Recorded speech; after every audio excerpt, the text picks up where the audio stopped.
మనం అయితే ఊరికి వచ్చున్నాము అల్తూరుపాడికి. నేరేడుకాయలు చూడండి కవర్ నిండా కూసాను. ఇదో చెట్టు కెమెరా చెట్టు చూపించి చెట్టు ఒక్కడ కూడా కింద పడింది కోలేదు. అన్నీ బాగా చేతికి అంతా ఉన్నాయి, చేతికి వచ్చిన కాయలు. తర్వాత ఎక్కడికి వచ్చాం, అప్పుడప్పుడే చిన్నప్పుడు తిన్నాము. ఈ పండు కనిపిస్తుందా? ఈ పండు ఏం పండో చెప్పండి. ఇదో కావండి చూడండి, ఈ పండు ఏం పండో మీకు తెలిస్తే దాని పేరు కామెంట్ చేయండి.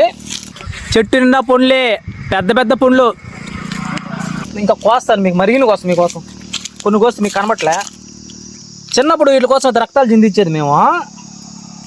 ఇప్పుడు ఇవి ఆడ దొరకడంలే, పోతా ఉంటే ఇది అడవి ఏరియా కాబట్టి బాగా కనబడ్డాయి. చూడగానే నోట్లో లలాజలం ఊరింది. చూడండి, ఈ పండ్ల పేరు తెలిస్తే మీరు కామెంట్ చేయండి. సూపర్గా ఉన్నాయి.